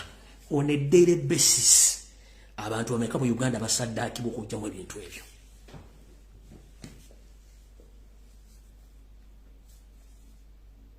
Ngenda kute bifaananyi byonna ngenda bitaya ku TV yammwe mu bisaasaanyi kuba nabo beemanyi kuno kwe bali. Kandabo simanyi executive director simanyi managing director kisawe Entebbe nga muddamu okubuzaabuza abantu omuzannyo mugumanyi ekisawe mwakitta kijjuddeko babbi. Abasibisiza abaana mu Middle East, abasibisiza abaana mu Asian countries, abasibisiza abaana mu Europe nga mmaze okupokera ensawo zaabwe ne muziteekamu biragalalagala. Muwulira emizannyo egitambula ku kisaawe. Batikkirako mira gomuwuliro ne bayita kasenge amayirungi. On a daily basis kutikirwako enjaga both ey'obuwunga n'enjaga ey'ebikoola nga zigendera mu ttani. Lwe nabakuba ku Monday bakeera kukola random check up ne bakwata pallet 2 nga zizitowa ttani 6 nga zigenda kulinnya Ethiopia Airline nga n'abakulu tebamanyi. Sijja kijja mbakulu baba kimanyi bulungi nnyo. So mutegedde abantu bonna be bali mu ddiiru eyo bulungi nnyo. Omukyalo gwe babalaga nga ali ku gundi nga ali kuki nga mugamba nti alete ensawo alete awe receipt y'omusajja mu receipt yono omukyala ne bbaawe bonna bakola ku kisaawe. So nga ate ffe we twakulira nga batugamba tebakkiriza baagalana kubeera kuki kubeera mu kampuni y'emu naye bano bakola mu kampuni y'emu bawula department. Oyo mukyala ali mu kiteeteeyi bawasangana emyaka 2 babega. Omwami oli gwe bayita Pius ono mukyala gwe mulabye bayita Sophie wa Turkish Airlines bewo bennyini bombi bakola kisaawe kyekimu naye nga si babbi baluwadde ndoza mutegedde lwe badde boogerako oyo be bantu abali ku kisaawe batigomya abantu. Ndowooza kandabe budde saa zigenda kukola 2 kitundu.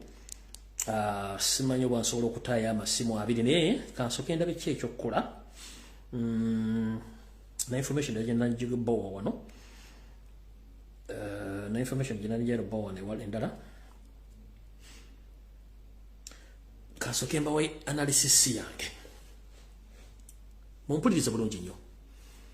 Okusookera njala kutwala okusaasira kwange family ya Muganda waffe Christ yafudde ekibwatukira ku mulimu gy'abadde akolera ku Bukedde TV wa ku New Vision Group of Companies. Kitalo nnyo alla yamujjuludde mu ngeri etali nnungi naye mwenna video mugirabye eryogeddwa mbiwulidde. Naye abantu bangi bali mu kufa mu Buganda nga bafanga oyo omwami. Kiki ekibatta? Buli gwe baagema gwe baasibaga mu kusibaga okwaliwo emyaka 3 mabega ogenda kubalukanga bomu. Bino byapeninga mu ggwanga lya Bungereza gye baagema bantu bali mu kutulika omwomu mpolampola mu mbeera y'emu. Bumanyi nti bakusibaga ekigenda kutuukako. Naye ekisinza okunennyamiza era ekimbuuziza ebibuuzo omukulu awadde okwogera ku lw'abakozi banne statement gyakoze endeetedde ebibuuzo bingi. Mudde mulabeka video. agambye kuno ko ebino byange nganze omuntu mumpuliriza bulungi nnyo kino mu record mbadde sikiwulirangako nze kyemanyi kiri bwe kiti nti omuntu bw'afa bamutwala mu ddwaliro ne bakola kye tuyita postmortem base bagikola era nga bagikolera mu ddwaliro owatakkirizibwayo muntu yenna owa bulijjo nga si musawo bwentyo bwenkimanyi omwami ono avudde n'agamba nti afunye omukisa n'omukkiriza okuyingira okumubuulira ekivuddeko mugenzi ono okufa era afunye omukisa n'ayingira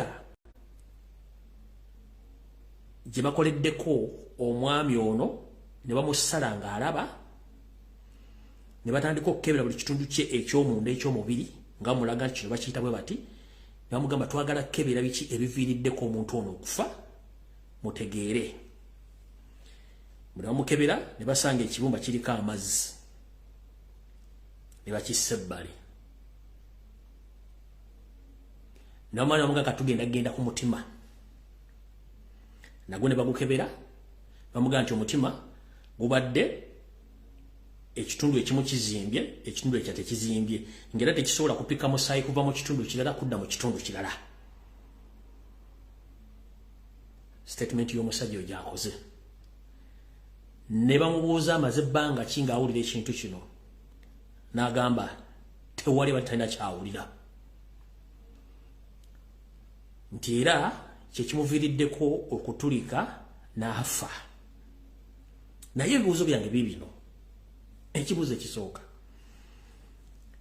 mu nkola z'amalwaliro gonna tebakkirizaayo muntu yenna kubeera mu ddwaliro nga babaaga okukola kye tuyita postmortem takkirizibwayo go maama ofunye otya omukisa okutuukayo gye babagira omuntu ne bakulaga buli body organ y'omuntu ne bakusomesa within the particular time nga leero oli mu ddwaliro bakusomesa kino kibumba kibaddeko amazzi gaagano ne bakiteeka wali ne basalamu omutima ne bakusomesa nga mukwano gwe yafudde bamukusomesa body organs ze nti kati ne baddeko ekizibu ekiti wane saabwe eziti mukulu mutubaleemu ku magezi omugenzi mukama muwummuze mirembe naye olw'okuba nti bannayuganda temumanyi nti statement gy'okola esobola okukusibisa teriyo ddwaliro lirina ba professional doctors asobola kukkiriza muntu kugenderi gye babaagira omufu ne batandika okukuleka ekyalinga nga bakubuulira ate ne bamala bakugamba nti omulwadde bwe yawulidde obulumi n'asooka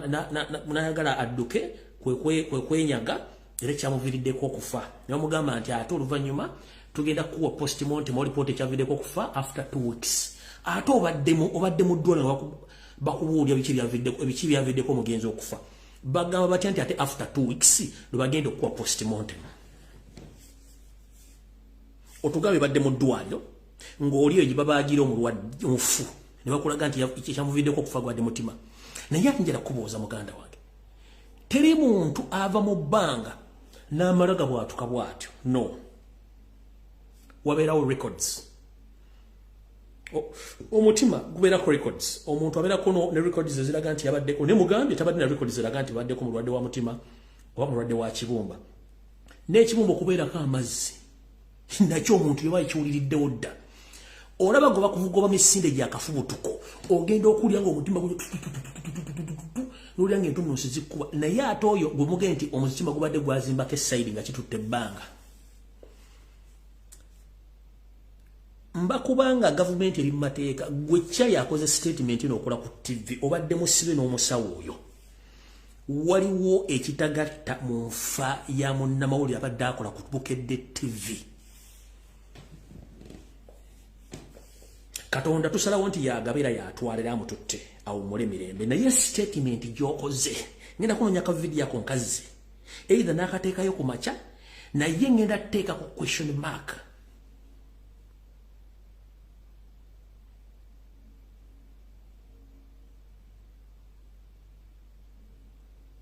ngenda teeka ku question mark ku video eyo ku statement gy'okoze sirabangayo ddwaliro lyaliyise muntu batandika omusomesa ku mugenzi bw'afudde na biki ebimusse nenge ebintu ebyo bibera omuntu abeerako ne medical records zize oba history neta ina medical history agante abadde mulwadde wa mutima ate n'ekibumba okubeerako amazzi mu lunaku lumu omutima ne guzimba ne gusingako ekitundu eky'essayi okimanyi kyekitegeeza nkugambye odduka buddusinga embwe kukanze n'odduka owulya mu mutima guli mu bbanga bwe buti naye ate omutima gubadde guzimbye gusingako gunaagwako essayidi wagwan brother kiki statement gyokoze mukulu muli kubukedde muli ku national tv bakukutte bulungi nnyo ng'okola statement nfu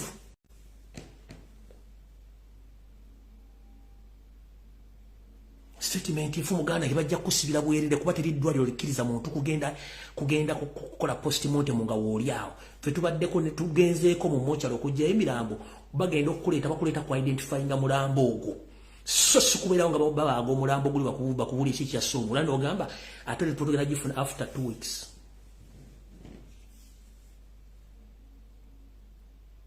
postmortem muganda obaddewo eri mu ddwaliro nga bakola buli kimu ne bakubulya cause y'omulwadde ate onoga postmortem mugenda gifuna after 2 weeks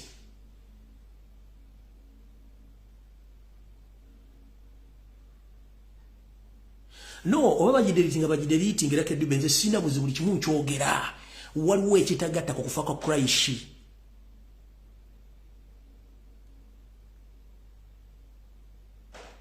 waliwo ekitagatta ku kunfa ya Christ kyo nkibagamba abantu bangi Kampala bafe ebintu bitategerekeka oba bagideliting zinazebbawo information batapaka ku TV muddayo ku page ya CBS mulizo omusajja statement yakoze mukozi munne w'okubukedde TV ebigalo byayogedde tebikwatagana wano tebakkiriza muntu yenna tali musawo kuyingira mu budget gye babagira muntu okujja okukola internship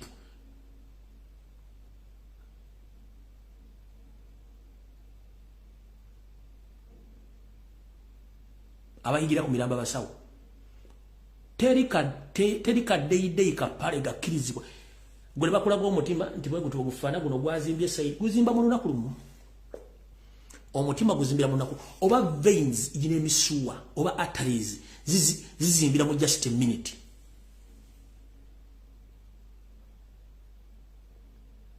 kalizi mutubale mu magezi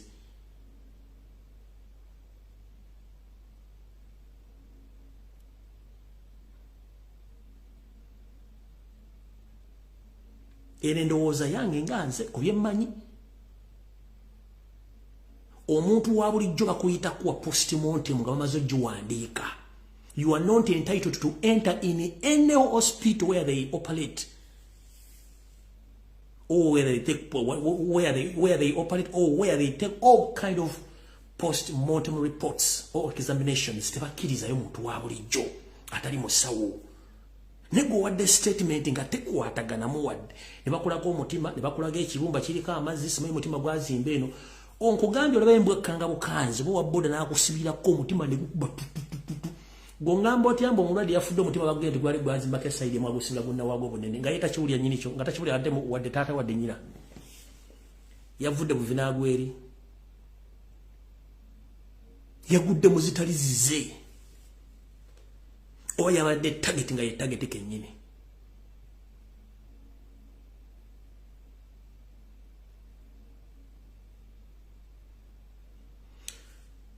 omukama amuwummuza kisa famire y'omugenzi muwulirize nnyo akatambiko oyo omuvubuka ke yayogedde munnamawulire w'oyo munnamawulire w'omugenzi mukwano gw'omugenzi badde bakola statement gyakoze tegatta wanu tebakkiriza muntu yenna wa bulijjo genda gye bakolera postmortem oba gye bakolera gye basalira mufu kujjako samples genda zijjako kyafu kyasse muntu tekikkirizibwayo takkirizibwayo kyekisooka ekyokubiri bw'abanga badde namugate mulwadde ekyamusse mutima na kibumba ate lipooti ejja ate mu wiiki 2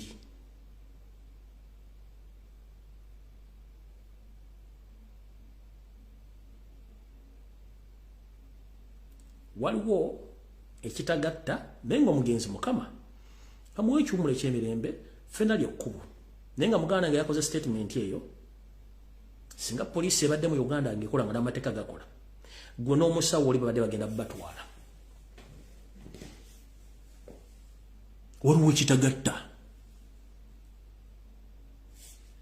sigenda baluyisa Atusinkane ku Lwokutaano ne program Open Roof naye njagaddepo information eno saagala kusula nayo. Ekyennyonyi ya Congo gye baakubye mwagirabye saagala gibaddiramu ekigenda okufubutuka wansi mujja kitegeera kyo tekiriiko muntu nga nfundikira bano lwamaze okubakuba wiiki eno kennyini ne basitukira mbu banoonya abagwira n'ebitundu gye ne banagamba gye bali nabo bagenzeeyo wuliriza kano mwakalabye endowooza.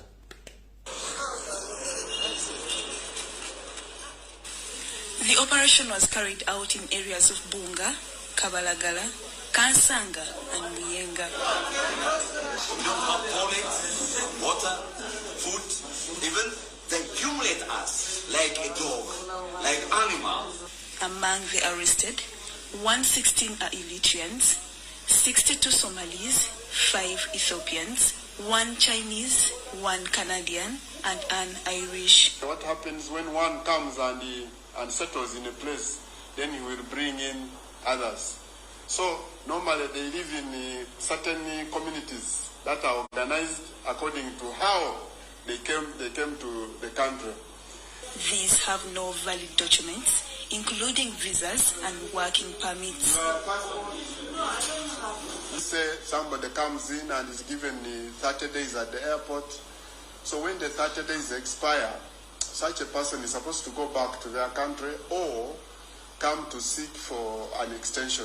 Now, in those cases, if one fails to go back and also fails to seek for an extension, but continues to live in the country, such a person pays $30 per day, starting from the day of the expiry. It is becoming a norm for foreigners without valid immigration documents to evade the enforcement teams by working at night. Some of them come out to work at night. That's why we did this operation at night. During the daytime, they are sleeping. When it comes to night, then they come out. Some of these were even found on streets. I don't know what business they were doing on streets, but we got them on streets. Security has launched investigations into a syndicate of suspected human traffickers, since many of these culprits are suspected to be involved in shady businesses. It's now that we are going to do investigations on each of them to find out how they came here. 1, 2, find out who employs them. 3, how they have been living and whether they have ever gotten a facility from here or not. Section 59 of the Citizenship and Immigration Control Act, CAM 66, stipulates circumstances under which a foreigner can be employed and penalties accorded in case of a breach. Lydia Chomkama, UBC News. Olobazo kuse mbubakwata bagwira. Ekyo si kibi. Nga nfundikira na kano.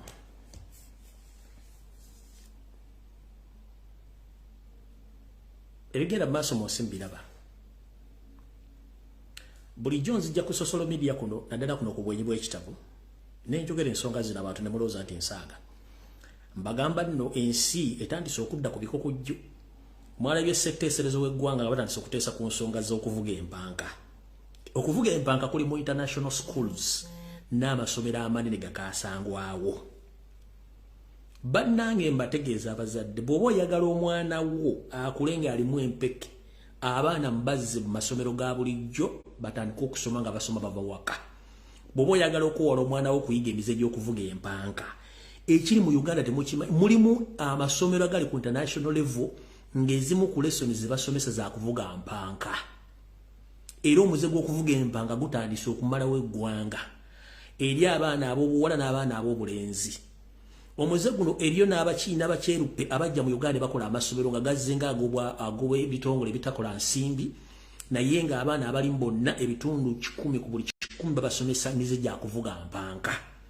Bannange mbategeeza nze nga nze omuntu Katonda ajjalira gwe ngoberera naye ebintu emize egitandise okujja mu nsi okukyusa obutonde nedda. Bannayuganda abalina abaana nga musomba basomera mu masomero ag'ebbeeyi mwandibanga mukuuma lubugo nga lubaale mubbe.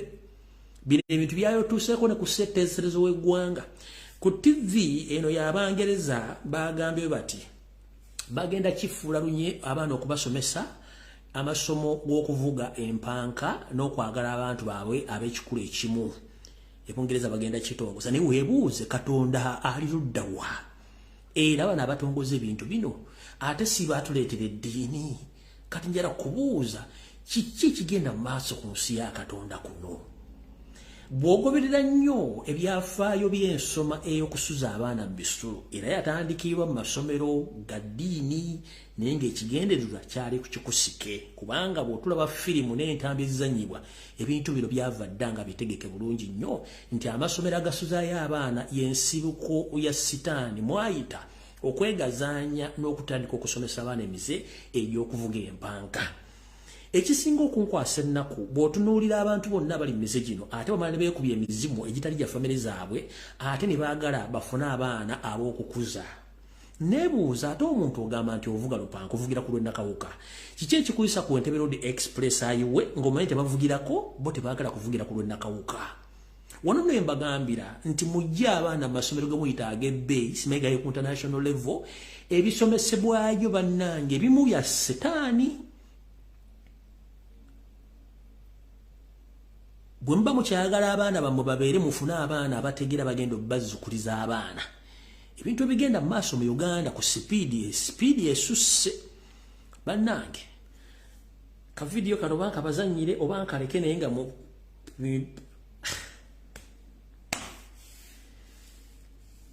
eddembe ndowooza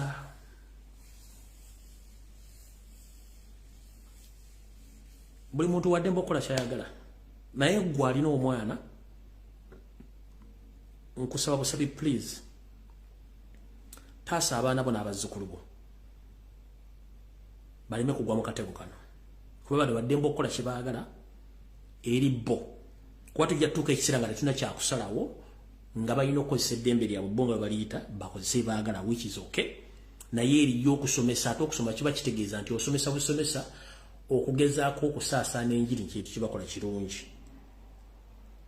Nze kyeŋŋamba nti ekyo nakyo si kituufu. Omuntu akole kyalina okukola naye sipiidi ekintu kino kukitambulira ndaba mbi nnyo kubanga no vidiyo mayi vidiyo z'ensi ezisinga obungi naye nga eriya parliament yakyogeddeko ka vidiyo alonkalina naye saagala kazanyo olw'ensonga ebintu bino olumu abantu bano si bangu naye nga kyenjala okubagamba nti ayagala okubeera n'abaana n'abazzukulu njala kugamba nti omwana omuteeke mudde aleme kusula mu bisulo kubanga ebisulo bigenda tufuukira ekizibu. Ja mukaba bankobe tusinkane ku Lwokutaano kwe kwosa enkya nyingiridde mu programu yammwe y'okuba amasimu ku Lwokutaano sigenda kwogera kigambo kyonna buli omu agenda kukuba essimu nga bw'ayagala asaasaanye n'okulabisa naye nga ku Lwokutaano nja kwogera kutono nnyo ku Revenue Department Entebbe okuli abantu abeefudde omuze ogw'okubba n'okufera bannayuganda mu misolo gitakwatagana. Kale mukaba bankobe atakomera mpeera mweraba.